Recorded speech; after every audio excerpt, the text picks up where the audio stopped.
kamaho, tingnan natin ang snow. Yan na po ang snow. Yan na. Yung dalawa naglalaro.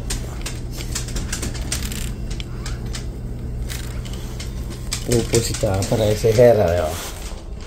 Labas pa, labas. Go. Go, Hera. Go. Hera. Ayaw mo na, malamig. Yan yung dalawa. Matatag sa lamig.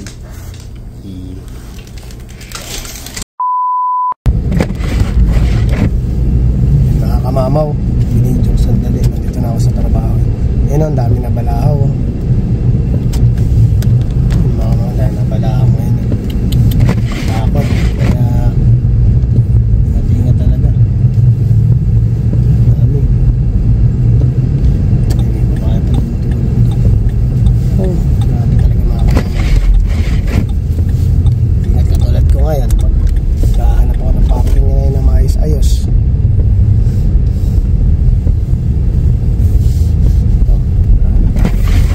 Kahit dito sa harapan mga kamama, yung mga katrabaho nating mga pauwi na sa trabaho, ayan, lahat sila. Yung iba nababalahaw. Grabe, ingat talaga mga kamama naman.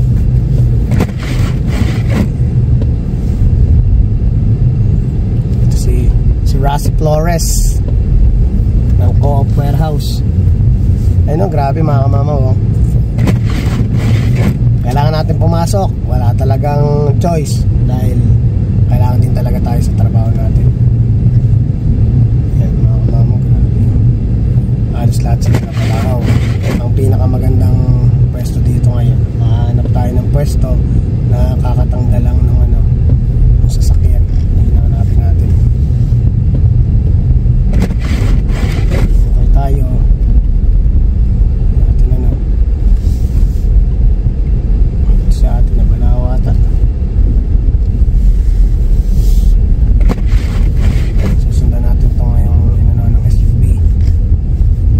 Masyadong sasakyan sa Co-op ngayon, no? Hindi natin alam kung parang marami hindi papasok mga kamamo. Grabe, ayoko naman dun sa loob, nakakatakot kasi dun mga kamamo. Mamaya dun ang balahaw kasi sa may looban namin. Hanap tayo ng pwesto ngayon. Kumakatulad yung sinabi ko, mamaya mamumroblema yung mga yan. Hanap tayo ng ikot na ako mga kamamo at hindi natin sure kung saan ang mas magandang pwesto.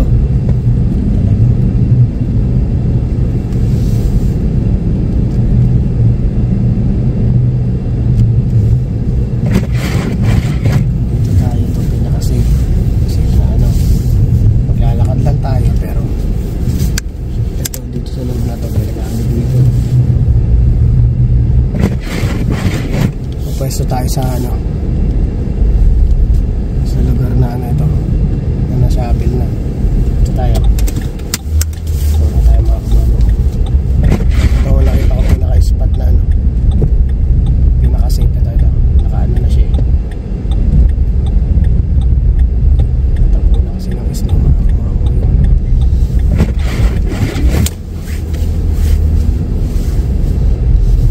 Yung camera natin.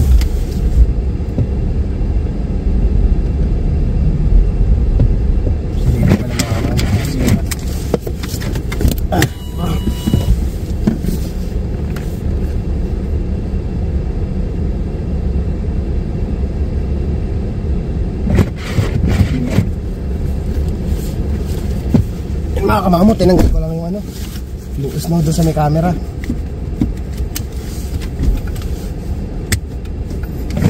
Kasi mamaya ang problema dyan mamaya mga kamamo paglabas.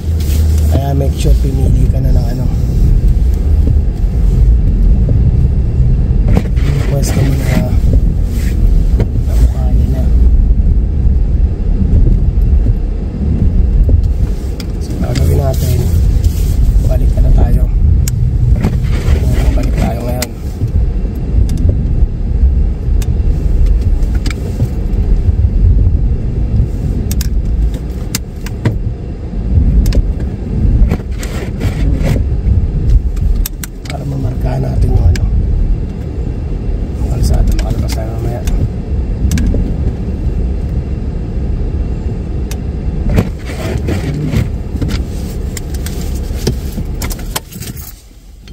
Yan kita nyo na mga kamama, hirap pag winter time.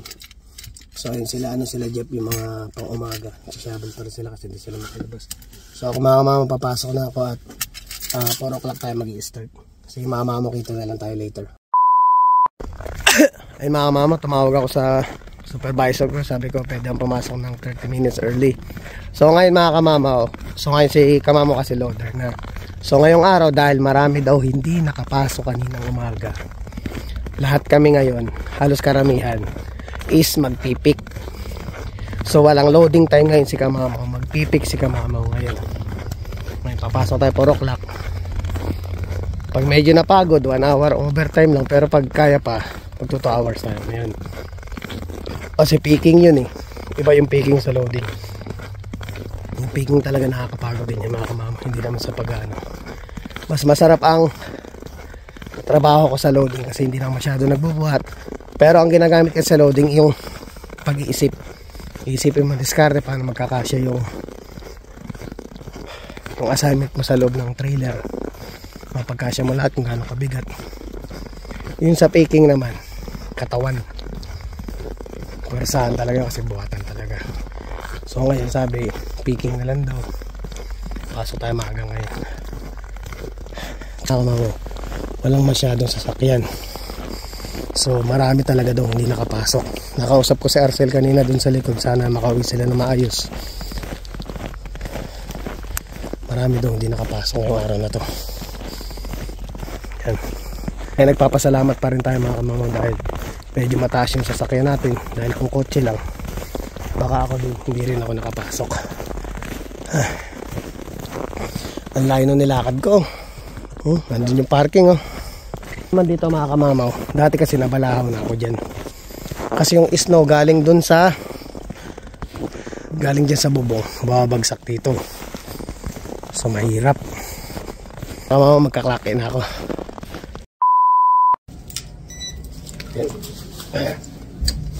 Uwi na.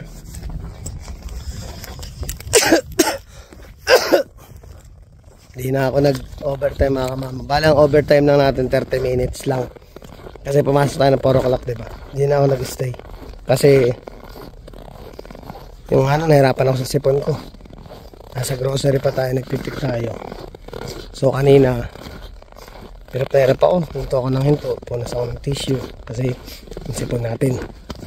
Yan, ang layo na naman ng ilakaran natin. Pero ngayon kung titingnan mo siya, kalmado na yung kalmado na yung panahon. Yan, kalmado na siya.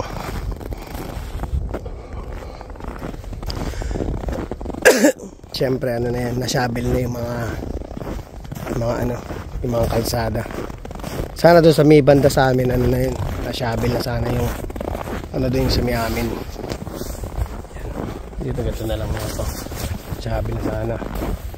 Bukas yan sigurado hataw yan. Dahil maraming na stranded din ang sasakyan. Katulad yung mga trailer din dito sa may amin. Na rin siguro. Hindi natin alam yung istorya. Pero for sure bukas marami yan. Busy yan. Bukas.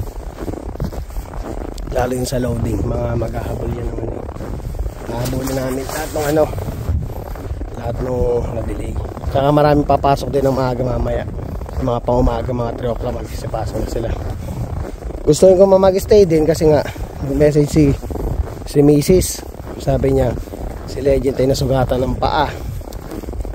Nako kasi si Legend mga kamama, pag nilalabas mo sa labas, grabe tumakbo.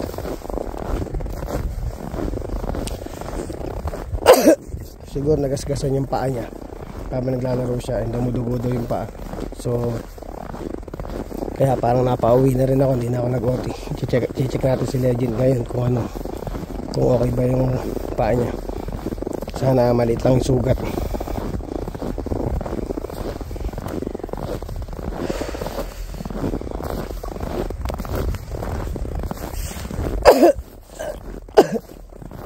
Hindi ako masyadong sasalita kasi matyochok na naman ako. Ang layo naman lakaran natin. At tayo magsasyabil pa tayo ng grabe, layo ng nilakad natin. Exercise si kamama ngayon. Yun ang reason din natin kaya umuwi tayo. Gusto makita si Legend.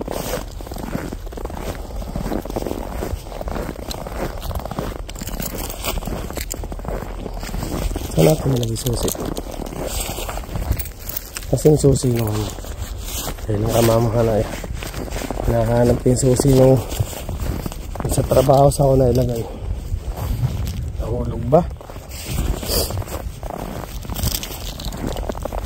Nahulog ata kamama. Dito sa akin. Check natin. Oh, nahulog pa ata yung susi nung ano sa trabaho ko. Wala ako dito, hindi ko masalat. Yan. At layo. Yan, okay naman. Hindi masyado nag-snow yung karapan. Okay, kasi may wiper niya. Linisin ko lang mga kamamaw. Yan. Uwi na tayo at nag-aalala din ako kay Legend mga kamamaw. Sana hindi malaking sugat. Nakakaawa naman sa Legend. Kasi dati nasugatan na yung paa nun. Nasugatan na yung paa ni Legend dati.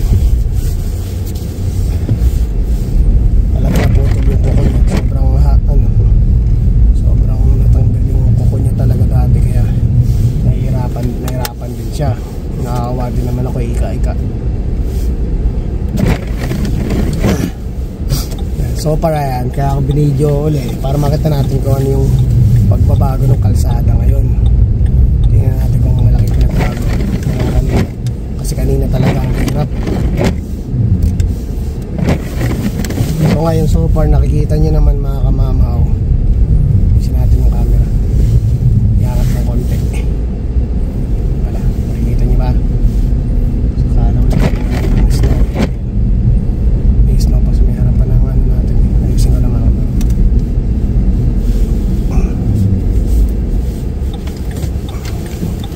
Yeah.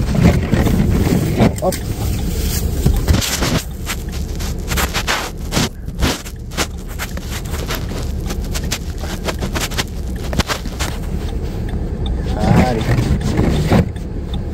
Yan, para medyo mataas. Hindi ko makita yung snow. Hindi ko nakalinis masyado yung snow. Yan.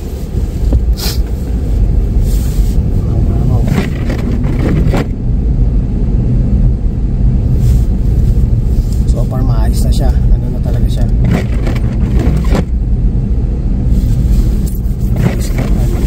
No? Yelo ata yung mga kamama na sa akin na.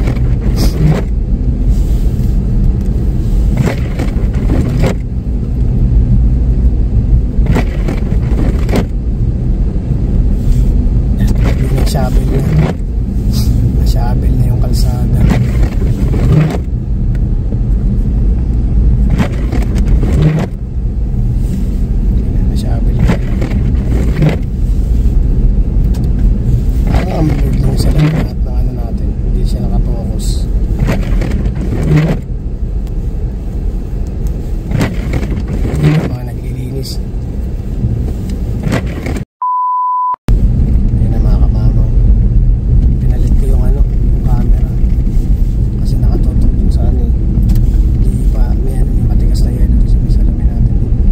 Nakatulong din mga kamamaw yung vlog natin kanina. Ay kanina yung last vlog natin. Nakatulong siya. Dahil actually kanina talaga yun. Kumbaga itong araw na to, yung pagkaka-edit ko ng vlog na yun, ito yung kinahaponan ng pagpasok ko. Kaya napakanina ako yun. Ay nag-message sa akin yung isang subscriber natin si ano pangalan nito?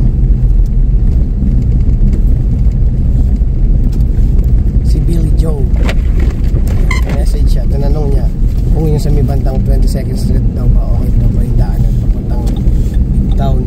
Siguro lalabas sila kanina, pupuntahan sila. Ayun, sakto naman nung nakabreak ako, nabasa ko agad yung message niya. Ayun, right away nag-reply agad ako. Ayun, salamat sa pag-comment. At kahit pa paano siguro nabigyan kita ng ng impormasyon.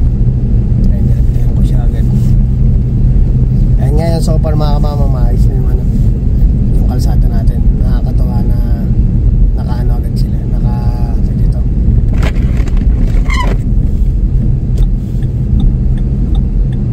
Kumbaga naka-action agad sila. Kasi kung mga kamama, kung hindi agad malilinis, naku, maraming mga stranded na sasakyan. panggabi din dun sa trabaho namin kanina, marami din hindi nakapasok. Kasi ano na talaga siya, mahihirapan talaga makalabas lalo pag yung naipit na yung sasakyan mo sa may parking lot nyo. Yung sa akin nga kaninang umaga, akala ko di kayo makakalabas ni misis eh. Dahil hanggang tuhod yung snow namin dun sa may harapan ng mga bahay namin. Siyempre naipon na rin yung snow from kagabi. Yung dadaanan ng truck ko, talagang nakaano siya hanggang tuhod. So nag-shovel pa ako. Sinabi ko pa para makalabas ako, pero munti ka na hindi rin makalabas kanina. Awa ng Diyos, buti medyo malaki sasakyan natin, nakakaano siya, kumbaga sa pumapalag yung sasakyan natin, kinakaya yung taas ng snow. So ngayon hindi na masyado kasi talagang nilinis na nila yung kalsada.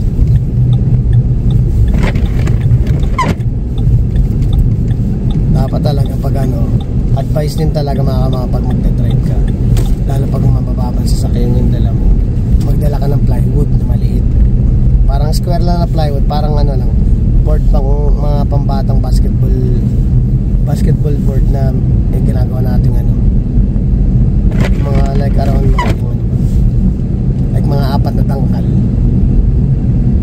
yung haba tsaka yung taas, ganun. Okay yun kasi pag nabalahaw ka at hindi makaungos yung yung gulong mo, ipatong mo lang yun sa ilalim ng gulong mo para pag spin niya dun siya sasampa, makakalabas yun. Malaking tulong yun, kundi plywood, mga tabla, or may nabibili rin talaga na sa mga Canadian Tire na nakalimutan ko tawag dun, basta yun na yun, mga bagay na magagamit mo pag na-stuck ka sa yellow. Malaking bagay yun, mga dapat meron din ganyan. Kung sobrang sasakay natin, papasalamat tayo. Ito yung naging sasakay natin nung nabuntis si Mrs. Hindi siya nahihirapan, hindi kami awan ng Diyos, hindi kami na-stranded sa snow. Kasi malapit na rin ang nakabuhanan ni Mrs. March na ngayon, April mga anak siya si Mrs. Palabas na si Baby Jacob. Yan, madadagdagan na uli ang pamilya Kapili. Yan, syempre excited din yan sila Legend, si Chopper, tsaka si Era, tsaka si Bless, tsaka yung dalawang anak natin sa Pilipinas. Yan, so ang dami ko ng anak, diba? Si Bless, si Juliet, si Nathan, mga mahal na mahal yung mga anak ko yan. Tapos ayun nga si Jacob padating, nandiyan din si Hera, nandiyan din si Legend, syempre si Chopper nandiyan din, tsaka yung mga tuta. Pero ibig sabihin yung mga kasama natin sa bahay, yun marami na tayo. Yan ako 7. Yan, 7 yung anak ko. Actually may apo na ako kay Hera. Si Chopper apo ko na yun.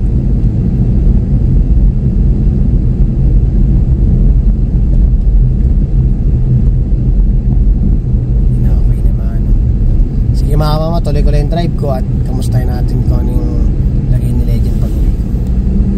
Kaya na mga mama, nandito na ako sa bahay. Check ko na si Legend.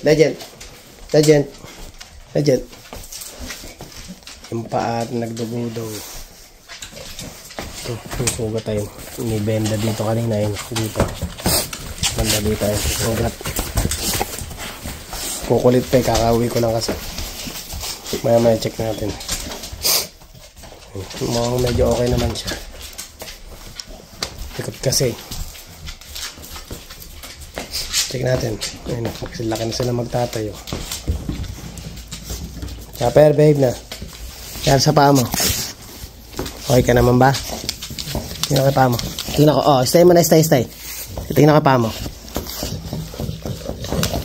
Masilip, makulit eh. Mama, medyo mukhang okay naman siya. Naano to na sugatan, siguro kakatakbo. So ayan, papahinga na kami mga kamamang. So ayun, natapos na naman ang ating vlog mga kamamang. Maraming salamat. I-update ko kayo kung ano yung nangyari talaga sa paa ni Legend. Sabihin ko sa inyo kung ano nangyari. So ngayon papahinga na at medyo napagod din ako. Nag-pick din tayo maghapon. Tagal-tagal ko na rin hindi nakapag-pick ng ganong katagal. Siguro mga na isang taon na mahigit mga kamamaw na nakapag-pick ako ng straight na 8 hours. So ayun mga kamamaw, hanggang dito lang ang vlog. Please don't forget to like, share, subscribe, and hit the notification bell for more updates of my video. See you mga kamamo.